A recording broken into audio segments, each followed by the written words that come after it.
Bueno, perdón, estamos con el micrófono para la gente que lo está mirando por web, pero nosotros no tenemos sonido acá de la web. Bueno, los invitamos hoy para presentarles un proyecto que estamos haciendo hace 2 años más o menos y queremos iniciar un estudio multicéntrico internacional y queremos que todos, invitarlos a todos a participar de este proyecto. Les vamos a contar un poquito el principio de cómo fue el recorrido que hicimos para llegar a la propuesta. Bueno, estos son los participantes del estudio y del proyecto. El doctor Lugones, que es cirujano cardiovascular pediátrico. Yo soy la doctora Fernanda Biancolini, cardióloga infantil. El doctor Julio Biancolini, cardiólogo infantil. El doctor Lugones Germán, que es físico, que nos da una mano desde Brasil. Y la doctora Ana de Dios, también cardióloga infantil. Lo que nos vamos a presentar ahora es tratar de utilizar algunas variables ecocardiográficas, interrelacionarlas para poder acercarnos a la toma de decisiones quirúrgicas en los pacientes con canal AB disbalanceado derecho, dominante derecho, que a veces cuando tenemos pacientes con algunas hipoplasias leves a moderadas, las decisiones no son tan fáciles como cuando el paciente es balanceado o severamente disbalanceado. Bueno, como dijimos recién, el grupo de pacientes con canal dominante derecho, vamos a tener una gran gama de pacientes, algunos pacientes con severo desbalance y otros pacientes que van a caer en el desbalance leve a moderado, y este grupo de pacientes es el que nos da mayor dificultad y tiene pobres resultados quirúrgicos. Al momento de la toma de decisiones, es difícil predecir qué ventrículo de los ventrículos hipoplásicos podrá tolerar o manejar el gasto cardíaco al momento de la aceptación. Y hoy en día no existe ningún algoritmo probado para la toma de decisiones quirúrgicas. Entonces, el objetivo de este trabajo es validar un algoritmo que nosotros proponemos. ¿De dónde sale este algoritmo? Bueno, hay un modelo geométrico en el cual están involucradas varias variables ecocardiográficas que se toman a nivel de la cruz del corazón, que nos pueden aproximar a definir este grupo de pacientes que es tan dificultoso. Algo que recientemente está en publicación, que lo mandamos, es el concepto del canal desbalanceado. Hace años que se viene tratando de definir qué pacientes son balanceados y qué pacientes son desbalanceados. Bueno, cuando nosotros hablamos de desbalance, uno cree que está hablando de la simetría entre el corazón derecho y el corazón izquierdo, y la ausencia de simetría basta para decir del desbalance y cuán desbalanceado es. Y la realidad es que el desbalance puede ser a varios niveles, y uno tiene que evaluar cada uno de estos niveles anatómicos para poder decir en dónde está desbalanceado el paciente. ¿Sí? Puede ser a nivel de las aurículas, de la válvula B, del ingreso y el ser balanceado, desbalanceado, no implica ser balanceado o desbalanceado a otro nivel. Esto es muy importante porque el desbalance no es uno solo y no se define por un solo parámetro. Necesitamos múltiples parámetros y múltiples evaluaciones ecocardiográficas para la toma de decisión de cada paciente. Y después vamos a tener un desbalance que va a estar condicionado por un componente hemodinámico. ¿Qué significa esto? La presencia de un cortocircuito a nivel auricular o a nivel ventricular, o el desalineamiento de los septums, puede condicionar un desbalance hemodinámico. Eso es, qué porcentaje del volumen de sangre alcanza cada uno de los lechos vasculares, el pulmonar y el sistémico. Entonces, la presencia de estos cortocircuitos, la presencia de estos shunts, la magnitud y la dirección del cortocircuito puede no solo condicionar un desbalance hemodinámico, contribuyen al desbalance anatómico, porque un shunt grande puede desprecargar una cavidad. Entonces esa cavidad con un cortocircuito puede ser más pequeña de lo que estamos viendo, y una vez septada y recibiendo todo el volumen necesario, esa cavidad puede ser de mayor tamaño, y hasta hay trabajos que hablan de la estimulación del crecimiento de esa cavidad, no solo desprecargada, sino que forzar el flujo hacia esa cavidad puede hacerla crecer. Entonces vamos a tener que evaluar un desbalance anatómico a varios niveles y un desbalance hemodinámico, tomando en cuenta los shunts y los mal alineamientos de los septum. ¿Y qué es lo más importante? Bueno, ¿qué conducta terapéutica voy a tener con este paciente? Saber cuán desbalanceado es y pelearnos por si es un poquito más o un poquito menos no llega a ninguna decisión, ¿sí? O sea, lo importante es qué paciente, si yo lo septo, ese ventrículo más hipoplásico va a poder manejar el gasto cardíaco que le corresponde. Ese paciente puede o no tomar el camino biventricular.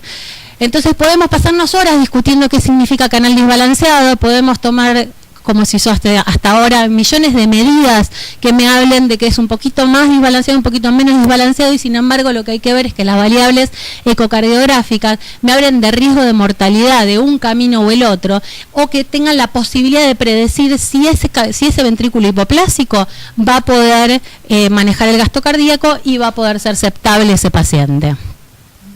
Ya en 1996 Cohen describe el ABVI, que es el Atrioventricular Valve Index, que fue posteriormente reemplazado por el Modify ABVI. Esto es una medida ecocardiográfica que lo que hacía era separar las poblaciones en balanceadas y desbalanceadas y caracterizar estas poblaciones. Se toma a nivel una toma subcostal con la válvula de frente abierta, el área total de la válvula, y después trazando una línea entre el septum trabecular y el septum infundibular para diferenciar el componente izquierdo del derecho. Entonces el Modified ABVI es el porcentaje del área izquierda que representa el total de la válvula AB. Y caracterizó las poblaciones en un canal balanceado cuando se encontraba entre el 40 y el 60%, entre 0,4 y 0,6. O sea que el porcentaje de la válvula que correspondía al lado izquierdo representaba el 40 o el 60% de toda la válvula. Cuando este componente izquierdo representaba menos del 40%, era que entonces ese lado izquierdo era más pequeño y era dominante derecho. Y cuando representaba más del 60%, era que todo correspondía al lado izquierdo y quedaba un pequeño porcentaje, y entonces corresponde a un dominante izquierdo. Ahora bien, este índice permitió caracterizar poblaciones y dividir poblaciones, pero no habla de qué paciente puede ir a uni o a biventricular. O sea, no nos sirve para toma de decisiones, nos sirve simplemente para sectorizar la población. ¿Y qué es lo que demostraron en este estudio? Bueno, que de los pacientes que ellos sectorizaron como dominantes derechos, había un grupo de pacientes en una zona de transición que se encontraba de los dominantes derechos, o sea, menos de 0,4, pero se encontraban entre 0,4 y 0,2 y se dieron cuenta que en esta población habían tomado conductas completamente diferentes sobre ese grupo de pacientes y la tasa de mortalidad había sido altísima. Entonces, ¿qué pasaba? Los pacientes que eran menos de 0,2, o sea que el componente izquierdo era pequeño, eran menos del 20% del total de la válvula, era un componente pequeño, todos fueron a univentricular. Los que eran balanceados y eran más del 40%, todos fueron a biventricular. Y en esa población hubo muchísimas estrategias diferentes y todas con altísima mortalidad. Probablemente la toma de decisiones no fue correcta y estos pacientes son los más dificultosos y son a lo que apunta nuestro trabajo. En un trabajo que publicamos hace muy poco, en el 2017, logramos mostrar cómo nosotros podemos trasladar la toma de la válvula subcostal hacia un 4 cámaras. ¿Esto por qué es importante? Porque las medidas ecocardiológicas que nosotros interrelacionamos más adelante para poder hacer el algoritmo se toman todas en 4 cámaras. Entonces pudimos probar que como son medidas perpendiculares, si uno toma el anillo de la válvula B, está tomando finalmente el área total de la válvula B, se representa de la misma manera, y si uno traza una línea desde la punta del septum interventricular perpendicular a la válvula B, generando un ángulo de 90 grados, puedo ahí cortar la válvula y dividirla en el lado derecho y el lado izquierdo. Entonces el ABBI se puede traducir en el componente izquierdo, el left component, sobre la válvula B, ¿sí? Sobre el total de la válvula B.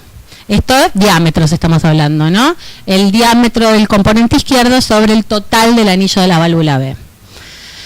Ya en ese momento, Cohen describe que los pacientes que tenían una comunicación interventricular grande, cuando iban por el camino biventricular, se les murió el 100% de los pacientes, tuvieron una mortalidad del 100%. Y ellos describen que la presencia de una CIB de gran tamaño se correlacionó con un alto índice de mortalidad cuando se tomaba el camino biventricular. Y dicen que se sugería, a ver, hacen un algoritmo que sugieren que los pacientes con una CIB grande vayan a univentricular. ¿Qué tan grande la CIB? Nadie lo describe en ese trabajo y no lo describen posteriormente. Nadie pone un punto de corte para saber qué tan grande tiene que ser la CIB para hacer prohibitivo el camino biventricular. Ahora bien, pensemos cómo puede influenciar una CIB, como dijimos antes, que era importante. Una CIB pequeña quiere decir que ese ventrículo izquierdo hoy está manejando, sin septarse, casi todo el gasto cardíaco que va a manejar futuramente. Ahora, un ventrículo que tiene una CIB grande, no sabemos si esta CIB es muy grande, cómo se va a comportar si yo lo septo, porque yo no tengo un parámetro de cómo se está comportando. Entonces se vuelve incierta, por lo menos, la posibilidad de septarlo. Entonces, como concepto, ese ventrículo se encuentra desprecargado, porque esa CIB es grande, y uno no sabe cómo se va a comportar si si uno lo llevara a la aceptación. Ahora, habría que ponerle un punto de corte a esta información. En 2013 se hace uno de los estudios más grandes sobre canal balanceado, desbalanceado, sobre canal auriculoventricular. Se tomaron un montón de medidas ecocardiográficas y se definió el ángulo entre el inflow derecho y el izquierdo como una medida sensible para definir canales balanceados o desbalanceados. Otra vez, no me importa. Que sea balanceado o desbalanceado no me dice si yo lo puedo llevar a univentricular o a biventricular. No me definía, no me permitía, no me ayudaba a tomar una decisión quirúrgica. Entonces, nosotros hicimos un análisis y desglosamos un poquito eso que habían visto ellos, y nos dimos cuenta que si nosotros estábamos tomando el grado de desbalance definido por la relación entre el componente izquierdo de la válvula B y el total de la válvula B en 4 cámaras, y si le proyectábamos la altura de la CIB, o sea, desde la punta del septum interventricular con la caída perpendicular con la proyección perpendicular de la CIB hasta la válvula B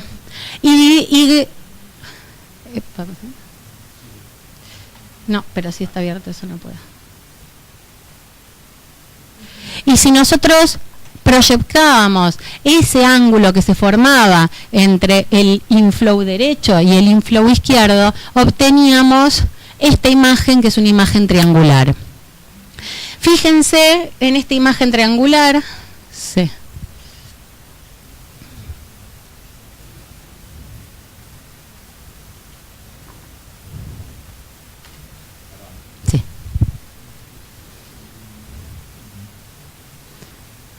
Esta imagen triangular es la misma que está representada aquí abajo, ¿sí? Esta es la válvula B y esta es la punta de la cresta del septum interventricular para cada uno de esos 4 pacientes que tenemos. Fíjense que este grupo de pacientes tiene un ABBI de 0,4, o sea que es más cercano de los balanceados, y fíjense que tiene el componente izquierdo no es tan pequeño respecto al componente derecho. Y este grupo de pacientes tiene un componente izquierdo más pequeño, más desbalanceado, ¿sí? Tenemos 0,2 a ese nivel. Bueno, vamos a comparar estos ángulos, este ángulo que se formó y qué información. La A y la B y la C y la D, estoy comparando en este momento. Pacientes que tienen diferente balance, ¿sí? Uno es más desbalanceado que el otro, tienen un ángulo muy similar, ¿sí? El ángulo entre A y B es muy similar y el de C y D. Y fíjense la característica que tienen en común. A y B tienen el mismo alto de su C y B, y C y D tienen su mismo alto de la C y B.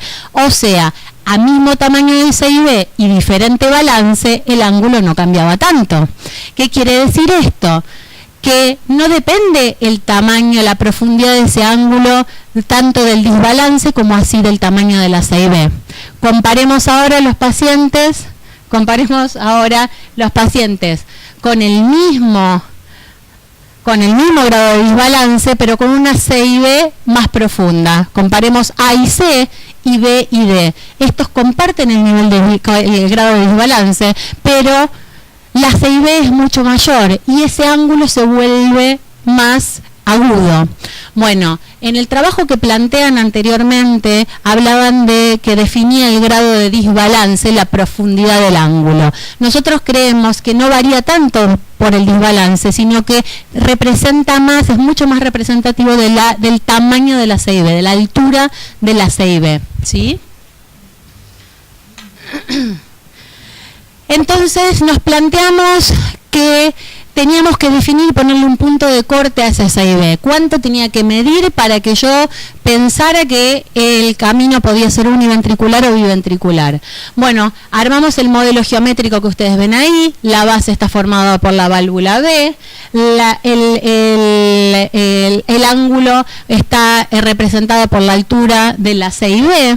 Tenemos el inflow derecho y el inflow izquierdo, que ahora después le vamos a decir por qué le pusimos left primary annulus. Pero teniendo este modelo geométrico, nosotros pudimos relacionar el grado de desbalance, ¿sí?, con el tamaño de la C y B. Ahora, ¿qué nos pasó? Dijimos, bueno, la C y B la tenemos que relacionar con algo, porque una C y B de determinado tamaño en un bebé chiquitito no va a tener el mismo impacto que en un bebé grande. Tenemos que correlacionarlo con el tamaño del paciente. Y esta correlación la podemos hacer a través de la válvula B. La válvula B en general se relaciona con el tamaño del chico. Entonces, la C y B relacionada con el tamaño de la válvula B me permite saber qué grado de impacto puede tener esa C y B. Entonces, siguiendo adelante, yo les dije que a través de ese modelo geométrico ABBI, que era el grado de desbalance, y el index BSD, que era el tamaño de la C y B. Y utilizando información de ese artículo publicado de la mayor cantidad de pacientes analizados de canal, utilizamos el ángulo que ellos describen para sectorizar grupos de pacientes. Fíjense cómo nosotros, acá a ver si tengo un mouse, como nosotros acá podemos ver que los pacientes que se encuentran entre 0,4 y 0,2, nuestra población dificultosa, ¿sí?, los que tienen leve a moderada hipoplasia, podemos definir que los pacientes que tengan un index BSD más o menos del 30% van a ser plausibles de un camino biventricular. ¿Qué me está diciendo esto? Bueno, que en la población moderadamente desbalanceada, si la C y B representa menos del 30% del total de la válvula B, lo más probable es que ese ventrículo tolere bien una aceptación, ¿sí? Es el 30%. Eso quiere decir que es una C y B chica a moderada, que me permite del gasto cardíaco. Ahora fíjense que los pacientes que se encuentran por arriba de 0,5 o 0,6, dependiendo del grado de desbalance, van a tolerar muy mal porque la CIB es muy grande. Estamos hablando que la CIB representa alrededor del 50% de la válvula B, es muy grande, ¿sí? 50-60% de la válvula B. Quiere decir que tengo una CIB extremadamente grande y yo no puedo predecir cómo se va a comportar con la aceptación y por ende en la sugerencia es considerar un camino univentricular. Ahora bien, seguimos teniendo una población en el medio que todavía es dificultosa, que la CIB no es ni muy chica ni muy grande como para predecir si ese camino es uni o biventricular. Cuando nosotros hacíamos el análisis dijimos, bueno, ya sectorizamos bastante esa población dificultosa, que antes era toda una zona de transición, que no sabíamos qué hacer con ese paciente, la redujimos a una zona gris muy chiquitita. Y nos pusimos a pensar en eso de los diferentes niveles de desbalance. Si yo solo me fijo, si la válvula B es grande, puedo dividirla en una porción grande o chica para que a ese ventrículo le llegue sangre. Y me fijo solamente si el tamaño de la CIB es chico o grande como para que ese ventrículo pueda manejar el gasto cardíaco. Me estoy olvidando de un nivel importante de análisis que es el aparato subvalvular mitral. Yo puedo aceptar un paciente y hacer que ese paciente tenga un componente izquierdo grande, porque le pongo el parche un poco más a la derecha. Ese ventrículo quizás maneje mal el gasto cardíaco porque tengo un aparato subvalvular patológico y obstructivo. No nos olvidemos que en esta patología es muy frecuente que uno tenga patología del aparato subvalvular. Entonces, ya en el 2010 aparece el concepto de flujo de entrada del ventrículo izquierdo.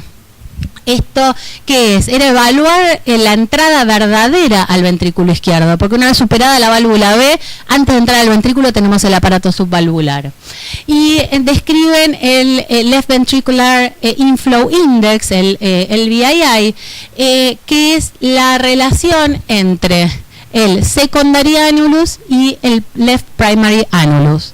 El secondary annulus es, fíjense, es la imagen de arriba, el secondary annulus es el menor diámetro, sí, gracias. Es el menor diámetro por color, por Doppler color que se toma al ingreso del ventrículo izquierdo entre la punta del septum interventricular y la pared libre.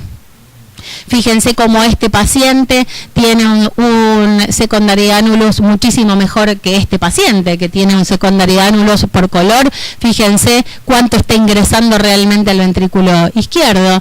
Dividió el left primary annulus, que era el diámetro que se encuentra desde la punta izquierda del anillo de la válvula B hacia la punta de la cresta del septum interventricular. Ellos encontraron que los pacientes que tenían un LVII menor a 0,55, el 100% de los pacientes fallecieron con la corrección biventricular. Bueno, desglosando un poco este índice, nosotros no estábamos tan de acuerdo en que evaluara estrictamente el ingreso a la cavidad ventricular. ¿Por qué? Si ustedes se fijan, volvemos a nuestras 4 cámaras donde nosotros siempre hacemos los análisis, donde al inflow izquierdo de nuestro triángulo de análisis. Ahora bien, fíjense cómo este valor va a estar muy influido por la comunicación interventricular. Dijimos que el left primary annulus junto con el componente izquierdo de la válvula B y la altura de la CIB formaban un triángulo. Si yo mantengo el valor de la válvula B y tengo una CIB mucho más grande, el left primary annulus va a ser más grande. Y al participar en este índice, cuanto mayor sea el left primary annulus, menor va a ser el índice. Y menor es el índice, mayor mortalidad de camino biventricular. Entonces, suena un poco lógico lo que estábamos hablando antes. Una CIB grande tiene mayor mortalidad de camino biventricular.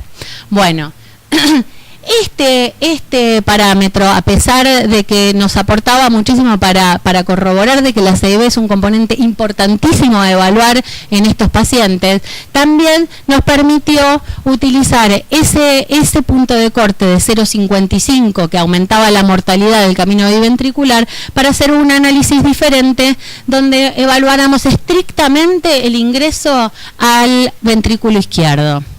Entonces aparece aquí el index SA o index secundarianulus, que lo que evalúa es el tamaño del verdadero inflow, o sea, el secundarianulus en relación a la válvula B. ¿Sí? Siempre que tenemos que correlacionar a nuestros índices con el tamaño del paciente. Y además todos relacionarlos con la válvula B nos permite hacer la interrelación entre todos estos índices, ¿sí? Entonces, nuestro índice SA, la función que cumple es evaluar si una vez superada la válvula B, ese ventrículo está liberado y el ingreso al ventrículo no tiene obstrucción, o sea que el aparato subvalvular no está obstruido, ¿sí?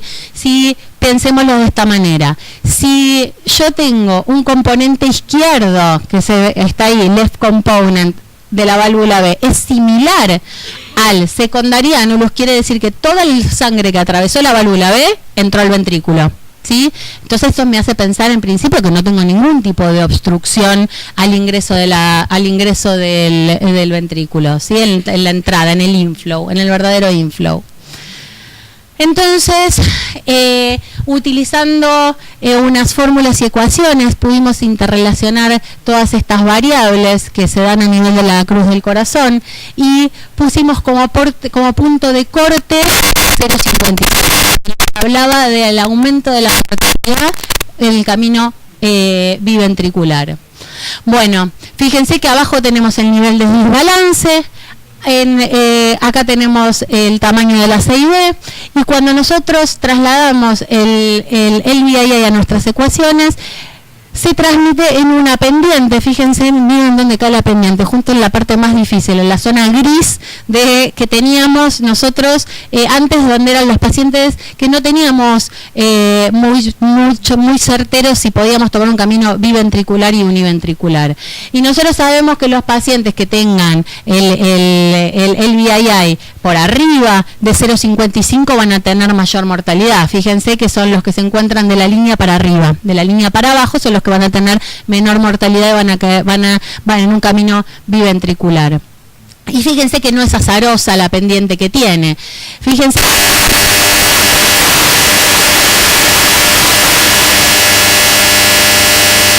muchísimo más pequeñas en este punto. Pero fíjense que los pacientes que son más balanceados, ¿sí? Que se acercan a 0,4, van a tolerar una CIB muchísimo más grande para el camino biventricular. Y en estas ecuaciones se obtiene un número al ingresar en las ecuaciones entre la relación entre la CIB y el grado de desbalance, que es 1,5. Un 1,5 representa que el componente en la CIB es 1,5 veces más que el componente izquierdo del ventrículo izquierdo. ¿Sí? Es un montón. Quiere decir que yo tengo un ingreso al ventrículo izquierdo de un tamaño y la CIB es 1,5 veces más grande. Bueno, esos pacientes, los que tengan más de 1,5, van a tener mayor riesgo de ir al camino biventricular y probablemente uno tenga que pensar en estrategias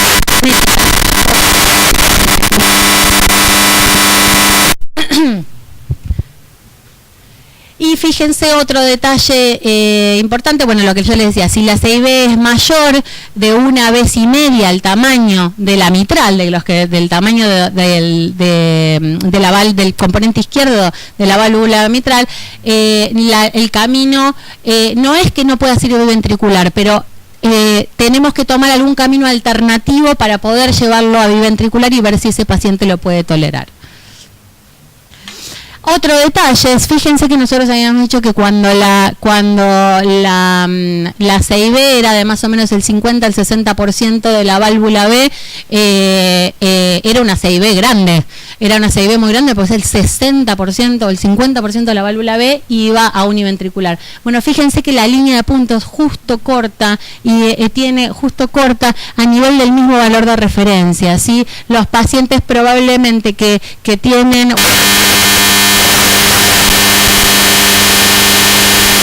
un montonazo, es excesivamente grande, ¿sí? O sea que se condice con nuestro valor previo, que era el del ángulo. Al ingresar también al método geométrico, el LVII, coinciden las variables. Ahora bien, nosotros entonces hasta acá dijimos, si el lado izquierdo y el secundario ánulos eran iguales, no había obstrucción. Entonces, bueno, si no hay obstrucción, depende del tamaño de la CIB y de la relación que tenga la CIB con el componente izquierdo. Ahora, ¿qué pasa cuando yo me doy cuenta de que mi componente izquierdo tiene un tamaño y mi secundario ánulos, o sea, el ingreso verdadero al ventrículo izquierdo, es más pequeño? Bueno, me hace sospechar de que tengo una obstrucción a ese nivel, o sea, lo que está atravesando la válvula B no está alcanzando el ventrículo izquierdo y la circulación sistémica. Ahora bien,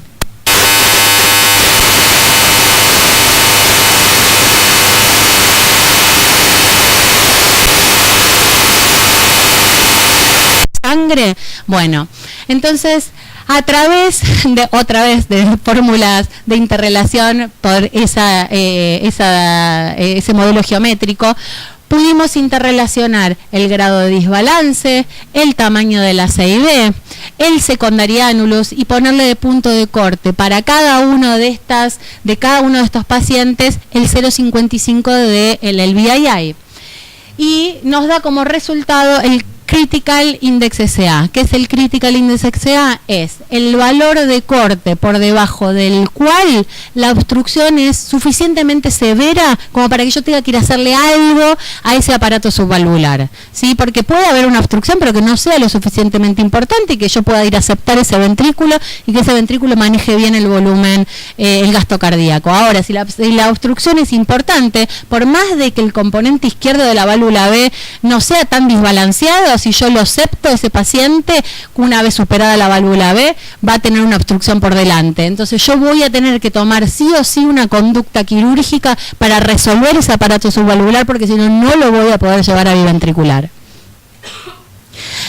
Con todos estos índices que fuimos analizando hasta ahora y la interrelación que tienen todos estos índices a nivel de la cruz del corazón, nosotros armamos un algoritmo sugerido para la toma de decisiones quirúrgicas. Obviamente esto no solo es un algoritmo sugerido y es lo que queremos validar, sino que existen un montón de otras variables que uno toma en cuenta para el momento de decidir la conducta quirúrgica. Tenemos que ver que no sea ductus dependiente, tenemos que ver que si el paciente tiene o no hipertensión pulmonar, tenemos que ver si la insuficiencia valvular es severa, si es un paciente sindrómico, que seguramente el camino univentricular va a ser peor tolerado. O sea, vamos a tomar un montón de variables, pero esto se adapta a cada uno de los pacientes y en principio nos puede acercar más a la toma de decisiones del camino univentricular. Ahora me pasó con el cirujano. Bueno, es bastante complejo la toma de decisiones. Lo aconsejable es que tomando las variables que les comentó recién Fernanda, vamos a poder estratificar la toma de decisiones usando los tres índices principales que hemos descrito, que son el ABBI, la CIB indexada y el secundario annulus indexado. Bien, esas son las tres variables. Nosotros todo esto que parece muy complejo lo queremos resumir en tres medidas, bien, que después las van a ver protocolizadas. Primera instancia de toma de decisiones es la evaluación del desbalance a nivel de la válvula B, es decir, el ABBI. Paciente que tiene un ABBI muy chiquito, menor de 0,2, ya dijimos, ya lo descartamos. Menos de 0,2 va univentricular, perfecto. Entre 0,2 y 0,4, bueno, ahí tenemos que ver qué es lo que pasa. Esos son los pacientes en el rango de la duda. Entonces, lo primero que hacemos es dividir el index BSD sobre el ABBI. Esa relación que Fernanda mencionó hoy de 1.52 me dirige el paciente hacia uno u otro lado. Si tiene más de 1.52, quiere decir que la CIB es muy grande y nos vamos a ir al camino de este lado. ¿Bien? Si la CIB es un poco menor que ese 1.52, quiere decir que el paciente hay que evaluar si tiene o no algún problema en el inflow. Y nos venimos a la evaluación del índice SA. Comparamos el índice SA con su valor crítico. Como les mencionó Fer recién, acá tenemos el valor crítico. ¿Qué significa esto? Si uno tiene una BBI, vamos a imaginar un paciente con una BBI de 0.34, que tiene una index BSD de 0.3, supongamos, acá. Le da 0.23. ¿Qué significa este valor 0.23? Significa que para un paciente que tiene una BBI de 0.34 y una index BSD de 0.30, acá, si el índice SA mide menos de 0.25, ese paciente tiene un inflow muy chiquitito. Tiene que tener por lo menos 0.25 para que la sangre pase lo suficientemente bien al ventrículo izquierdo y pueda fluir hacia el circuito sistémico. Eso es lo que significa esto. Entonces, si nosotros comparamos, le medimos al paciente el INSA propio, lo medimos en el eco y evaluamos, lo comparamos con su valor crítico, si está por arriba o por debajo. Si está por arriba, el índice SA comparación con el valor crítico, que es un paciente, quiere decir que es un paciente que no tiene una CIB demasiado grande y quiere decir que además tiene un inflow verdadero al ventrículo izquierdo aceptable. Entonces es un paciente que puede ir directamente a biventricular. O sea, no tiene problemas a nivel de la CIB, que no es demasiado grande, y el inflow es lo suficientemente grande. ¿Qué pasa si una vez que determinamos como acá que es la CIB no es demasiado grande, pero el índice SA está por debajo de su valor crítico, nos damos cuenta de que probablemente ese paciente haya que hacerle algo a nivel del aparato subvalvular mitral? Entonces nos preguntamos, ¿es posible aliviar la obstrucción presente a nivel del aparato subvalvular mitral? Es decir, tiene un aparato subvalvular, tiene músculos fusionados, tiene cuerdas accesorias, tiene fusión de cuerdas. ¿Hay que hacer algo ahí? Si el cirujano juzga que es posible hacer algo, perfecto, vamos a hacer algo, vamos a aliviar, vamos a hacer el splitting de los músculos y ahí decimos, bueno, bárbaro, lo llevamos a biventricular porque el paciente no tiene una CIB tan grande, pero tenemos que aliviar la obstrucción a la entrada del ventrículo izquierdo. ¿Está claro? Entonces, si esa obstrucción no es posible de aliviar por alguna malformación que no sea quirúrgicamente reparable, tendrá que ir a univentricular, porque ese aparato subvalvular mitral no es una reparación.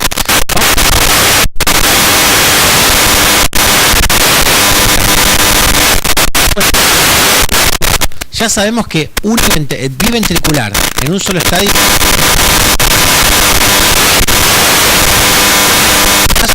hacer un approach en reparación biventricular. O si vamos a tener una. Y ahí nos fijamos el tamaño de la CIB.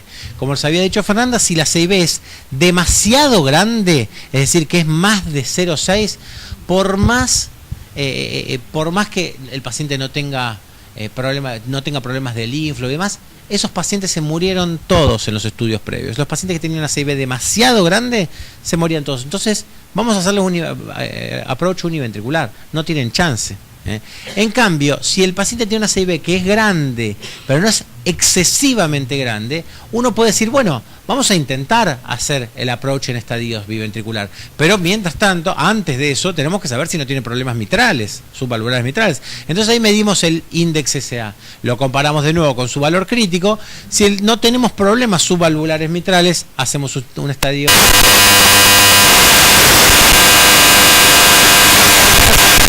Cerramos un poquito la CIA y lo que hacemos es tratar de volver a esta situación de acá. Si cerramos un poquito la CIB, lo que estamos haciendo es disminuir el valor de index BSI. Y si el parche lo ponemos tirado un poquito hacia la derecha y ganamos válvula mitral, estamos aumentando este valor.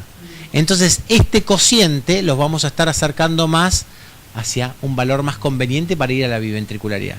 Entonces, el stage repair, descrito por Fokker hace bastante tiempo, es una estrategia para favorecer la precarga del ventrículo izquierdo y por lo tanto el desarrollo del ventrículo izquierdo y tener la posibilidad de ir hacia una reparación biventricular.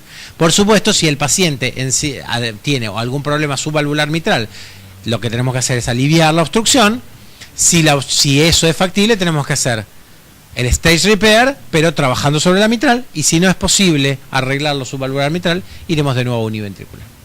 Bien. Entonces, ¿seguimos? Pasamos. Bueno,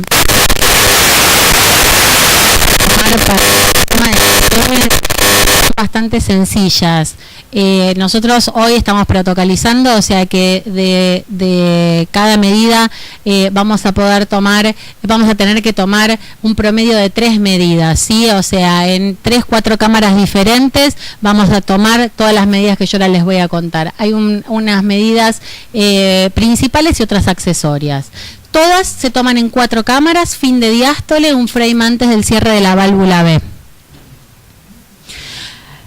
Lo que vamos a tomar como medidas principales van a ser el anillo de la válvula B, que se toma con la válvula B, como dijimos, en fin de diástole, con la válvula B abierta. El tomado del anillo es desde el componente derecho al componente izquierdo de la válvula B, y vamos a registrar ese diámetro y vamos a informar el promedio de 3 tomas de la válvula B.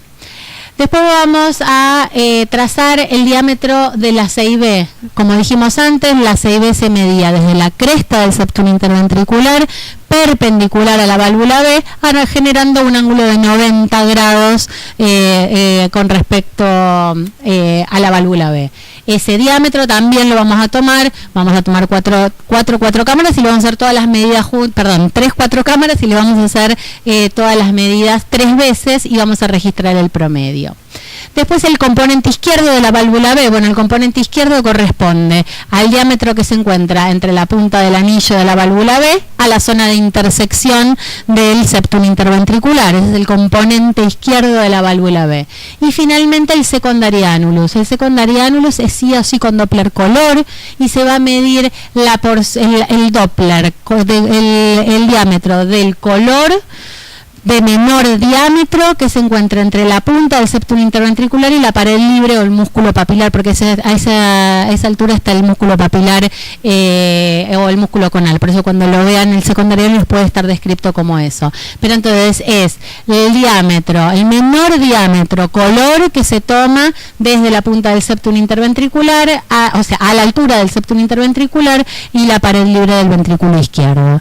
Con esas medidas, como ya habíamos dicho, podemos calcular el grado de desbalance, que es el ABBI, el componente izquierdo, sobre el total de la válvula B, el tamaño de la CIB en relación al tamaño del niño, la CIB en relación a la válvula B y el diámetro del ingreso verdadero al ventrículo izquierdo o el inflow izquierdo, que es el secondary annulus, también correlacionado con el tamaño del paciente de la válvula B. Fíjense como todos los índices están relacionados con la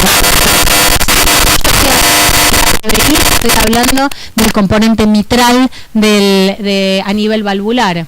Cuando estoy hablando del index BSD, no estoy hablando más que del tamaño de la célula. Cuando estoy hablando del index BSD, no estoy hablando más que del verdadero inflow al ventrículo izquierdo, o sea, el nivel subvalvular mitral. Entonces, todos estos índices, al estar referidos a la válvula B, permiten una valoración simple, rápida y hasta intuitiva de la relación entre las diferentes estructuras, que nos parece más grande y que nos parece más chico. Realmente es sencillo, más allá que después los puntos de corte tengamos que ir a una tabla y ver números, intuitivamente podemos saber si ese ventrículo está manejando el gasto cardíaco o no, es grande, tiene obstrucción. Entonces, como dijimos, ahora es simplemente para mostrarlas en forma separada y no todas juntas, medimos la válvula B, proyectamos la CIB perpendicular generando un ángulo de 90 grados, medimos el componente izquierdo de la válvula B, que es en la zona donde tiene la intersección con la proyección de la CIB, y medimos el inflow del ventrículo izquierdo, que es el Doppler color de menor diámetro al ingreso del ventrículo izquierdo a la altura del septum interventricular. Y después, como nosotros estamos protocolizando estos pacientes y definimos que había un modelo geométrico que se daba a nivel de la cruz del corazón y dijimos que los componentes hemodinámicos eran muy importantes, ¿por qué no medir también el shunt que puede haber a nivel auricular? O sea, medir la CIA ostium primum y empezar a introducirla en nuestro modelo de análisis. No hay estudios sobre esto hechos al no existir estudios no tenemos valores de corte, no lo podemos meter en nuestro modelo geométrico propuesto, pero sí podemos protocolizar a nuestros pacientes y empezar a ver cómo participa esto en el comportamiento del canal desbalanceado derecho. Entonces vamos a medir la CIA, ostium secundum, desde la punta del septum interventricular hasta la válvula B, formando también un ángulo de 90 grados, o sea, medirla perpendicularmente, y vamos a medir cómo nos queda nuestro componente izquierdo, pero ahora visto desde el lado auricular, o sea, cómo incide en el componente izquierdo de la válvula B la proyección de la CIA. Y obviamente, para no olvidárnoslo, que es muy importante porque forma parte de nuestro análisis geométrico, el left primary annulus, que como dijimos forma parte del inflow izquierdo y que se proyecta desde el anillo de la válvula B a la cresta del septum interventricular. Entonces esas serían las medidas que nosotros estamos proponiendo protocolizar en nuestro para poder también empezar a ver los componentes hemodinámicos de los que hablamos, la CIB y la CIA, cómo participan en la fisiología del paciente con canal desbalanceado derecho. Como dije antes, para la toma de decisiones siempre el paciente se va a presentar en Ateneo y puede ser un paciente que no va a tener el índice BSD más de 1.5, que ya va a ser un paciente que va a tener un montón de cosas que vamos a tener que tener en cuenta. Las características del aparato subvalvular, la existencia de straddling, puedo no tener obstrucción, pero puedo tener un straddling importante y que no pueda ir a biventricular ese paciente. Puedo tener una insuficiencia valvular muy importante, entonces también tengo que reparar la válvula B para poder llevarlo un camino biventricular. Obviamente me voy a encontrar con pacientes sindrómicos y con heterotaxia. Recordemos que los pacientes con síndrome de Down tienen la univentricularidad, no la toleran tan bien como un paciente no sindrómico. Los pacientes que puedan tener hipertensión pulmonar y los cortocircuitos cerebro derecha e izquierda. O sea, voy a tener que tomar un montón de cosas en cuenta al momento de la toma de decisiones. No va a ser simplemente con un mínimo algoritmo. Pero si uno puede sumar determinados índices que sean importantes para poder armar el puzzle, no me sale en inglés, el rompecabezas, seguramente nos vamos a acercar mejor a una buena decisión quirúrgica y vamos a tener mejores resultados quirúrgicos. Entonces, los proponemos participar de este estudio multicéntrico internacional. Estamos hablando, hay gente conectada que de Latinoamérica, la ECOSIAC en el último congreso que se hizo ahora en Santo Domingo, invitó a participar y hay mucha gente interesada de diferentes países de Latinoamérica y bueno, tenemos mucha gente, contactos del doctor Lugones que están interesados en toda la parte de Asia, o sea que van a participar gente de Malasia, de India, también de este proyecto. La idea, nosotros acá yo les puse el mail para que nos puedan contactar a cualquiera de nosotros y hay una página donde hoy se pueden ya subir cada paciente que uno tiene. Esta página, cuando uno ingresa, tiene una breve introducción donde dice background irrational, si ustedes cliquean ahí van a todo lo que yo dije y los torturé durante este rato, está explicado nuevamente para uno poder leerlo tranquilo y desglosarlo, y en el lugar donde uno tiene design y echocardiographic protocol, en esta zona uno va a encontrar otra vez cómo se mide cada una de las cosas y el algoritmo de toma de decisiones.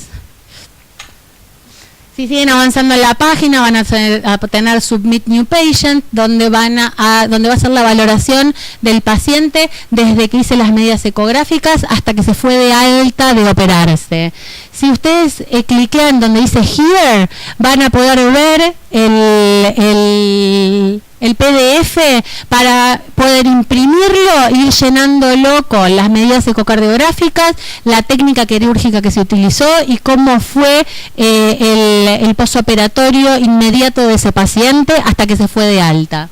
Entonces uno cliquea acá, lo puede ir llenando y después cuando el paciente se fue de alta puede cliquear acá en Submit New Patient y completar con todos los resultados del paciente. Y después en Update Patient uno cliquea a nivel de Here y lo que vamos a encontrar es el formulario que tiene la información de los controles del paciente que se van a hacer a los 3, a los 6 y al año, a los 3 meses de la cirugía, a los 6 meses de la cirugía y al año, donde uno va a hacer un update de si requirieron reoperación, si tuvieron complicaciones, si tuvieron que hacerse cateterismo, cuál fue la causa de muerte si el paciente fallece. Entonces yo puedo, después de que hice la valoración del paciente, esto ya no incluye medidas ecocardiográficas, sino la evolución del paciente, una vez que evalué el paciente, puedo llenar eso y cuando se va el paciente puedo cliquear acá en Update Patient y completar la evaluación de ese 3, 6 meses y un año. Bueno, si uno toma en cuenta de que el canal desbalanceado es muy difícil tomar una decisión y que una sola variable, y está escrito en todo lado, no me permite tomar una sola decisión, y a sabiendas de que el desbalance puede ser en muchos niveles, o sea, y que tengo que evaluar cada uno de ellos para tomar una decisión y tener en cuenta el componente hemodinámico, tenemos que tener en cuenta que tenemos que usar múltiples variables para tomar la decisión de la estrategia quirúrgica, porque si no nos puede llegar a tomar por sorpresa el resultado. Bueno, gracias por participar, están todos invitados, cualquier duda se pueden conectar con nosotros y agradecemos su tiempo. Y perdón si los matamos.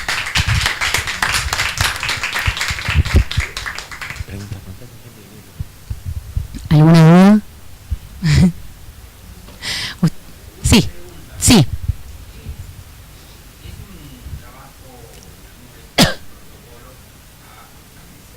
Prospectivo, exactamente, prospectivo.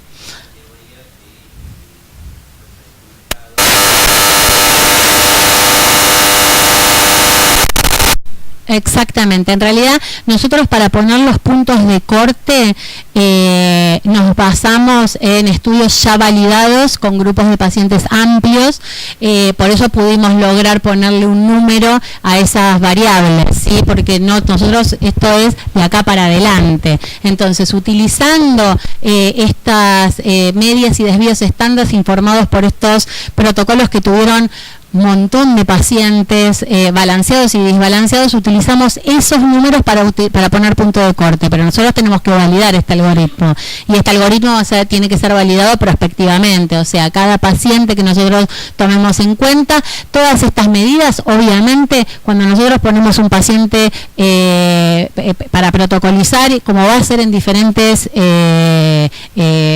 centros, el centro no puede decir, bueno, yo me baso en este algoritmo y no importa lo que pase, cada paciente va a ser un paciente diferente y seguramente este algoritmo va a estar modificado por un montón de variables de los pacientes, como yo les dije, y estas variables también están tomadas en cuenta al momento de describir al paciente, porque no va a ser lo mismo un paciente con hipertensión pulmonar, con insuficiencia severa, con sindrómico, con alguna otra patología no tratable del aparato subvalvular, al cual no se le va a poder aplicar el algoritmo. Todo esto está tomado en cuenta y forma parte del formulario que vamos a llenar, porque eso va a condicionar también el algoritmo.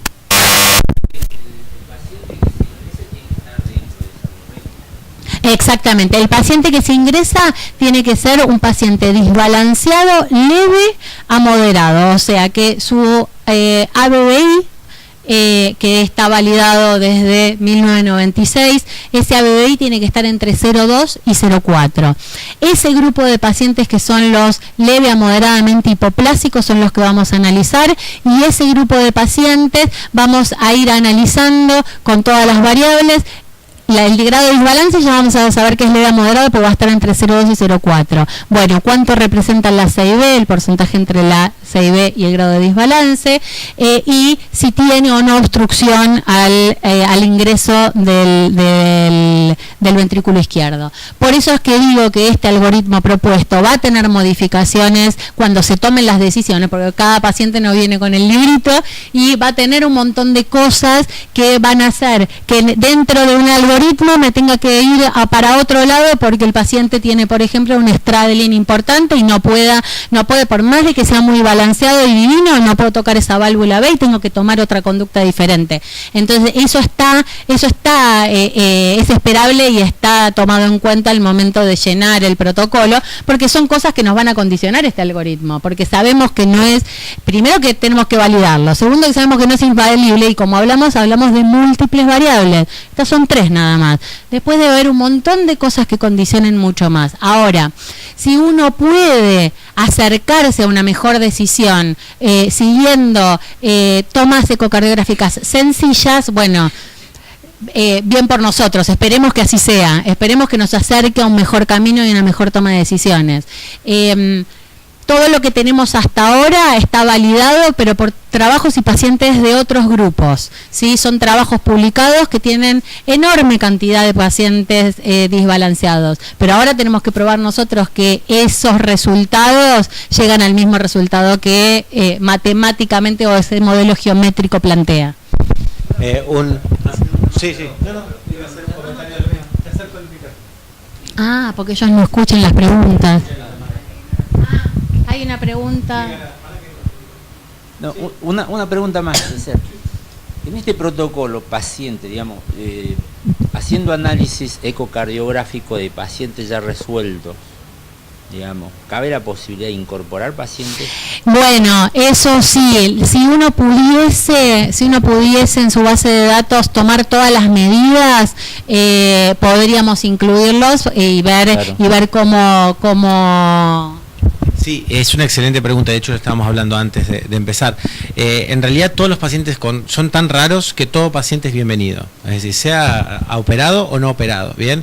Incluso aquel paciente, claro, aquel paciente el cual se puedan tomar las medidas. Si hay grabaciones de esos ecos y se pueden tomar estas medidas de forma adecuada, perfecto. Se informan las medidas y nosotros podemos después estadísticamente comprobar, vamos a suponer que sin seguir este algoritmo se tomó una decisión similar, nos da información útil. Es un paciente que siguió el algoritmo incluso en forma azarosa, pero lo siguió. Si el paciente con las determinadas medidas que se tomó, se indicaba por nuestro algoritmo una determinada conducta y se tomó otra, y ese resultado, vamos a suponer, fue malo, también es información útil para nosotros. Nuestro algoritmo decía que deberíamos hacer esto. Y un comentario más respecto a lo que decía Fernanda y la validación. Esto es una discusión muy frecuente con los reviewers de nuestros trabajos referidos a esto, que llaman varios. Es que la validación en sí misma, o sea, esto tiene validación en sí mismo porque es matemática. Es decir, en realidad un matemático no te pediría ninguna validación de esto, porque esto no es más que hacer las cuentas de lo mismo que ya está. Es decir, usamos los valores ya comprobados y estamos haciendo este estudio sobre la población que ya está hecha. Simplemente que las personas que lo publicaron en ese momento por ahí no prestaron atención a estos índices o no lo validaron de esta manera, y nosotros lo estamos simplemente validando con cuentas. No necesitamos tener una población nueva. Pero bueno, sí, corresponde que lo hagamos. Yo pregunto esto porque me viene a la memoria. Yo soy cirujano del Instituto de Cardiología de Corrientes. Hace una semana y media operé un chico que previamente lo habíamos cerclado con una CIB enorme. El chico anduvo muy bien, muy bien, digamos, o sea, ya está de alta, o sea, todavía está en la sala porque es del plan nacional, tiene que cumplir 15 días, pero el chico está para irse de alta, digamos. Y yo pensando en estos índices, en el tema de la CIB, nosotros a todos los pacientes que vamos a operar, todos se hacen 2, 3, 4 ecos y todos quedan registrados. Perfecto, o sea, súper útil. O sea, y tenemos resultados, digamos, de pacientes operados. Lo que tiene este chico que estuvo cerclado en forma previa. Yo no sé si eso... No, bueno, está la posibilidad de aclarar todas las intervenciones adicionales que tiene el paciente, porque eso pueden condicionar el resultado. Está la posibilidad de hacerlo, pero es re importante, porque uno tiene que decir una CIB re grande. Pero ¿qué tan grande era esa CIB como para influenciar? Entonces es súper útil para nosotros. Ustedes pueden rever esos estudios y tomar las medidas y poder correlacionarlo con los resultados, porque no olvidamos que esos ventrículos al darles precarga crecen además y andan bien. Entonces hay que está buenísimo. Si uno lo propone prospectivo por una cuestión de que no todos tienen registro de los ecos como para poder tomar todas las medidas, pero si uno tiene la posibilidad de hacerlo retrospectivo e informar al paciente, también nos es muy útil porque es una población rarísima. Quiero contestarle 2 minutos a la doctora Nora Bueno, donde la edad de inclusión es cualquier paciente no operado que tenga canal AB desbalanceado. O sea, no importa, en este momento nosotros en el formulario llenamos y tienen la posibilidad de poner qué edad tiene el paciente, el sexo y todos los datos filiatorios del paciente, pero serían pacientes en principio no operados para poder seguir el protocolo, o sea que en general son pacientes pequeños, pero si tienen pacientes operados actualmente y que pueden rever la información y tomar las medidas y darnos y ayudarnos con los resultados, buenísimo, porque eso nos aporta muchísimo al trabajo también. Esos pacientes, lo ideal es que se contacten con nosotros por email y recabamos la información, por los formularios diseñados en la página web son prospectivos. Entonces, todos esos pacientes que ya se han sido operados nos escriben, organizamos la manera en que esos datos puedan llegar a nosotros por fuera de los formularios propios del sitio web, que están diseñados para el estudio prospectivo en sí mismo, pero los recibimos de variadas maneras. Son muy pocos los pacientes desbalanceados que hay que caen en estas, porque el ventrículo único es muy frecuente, el canal balanceado es muy frecuente, entonces cualquier aporte siempre con esta población tan específica y tan rara nos viene bárbara para poder hacer el análisis. Bueno, nos están pidiendo de la sala porque viene un Ateneo a continuación. No sé si hay alguna pregunta más, ¿no?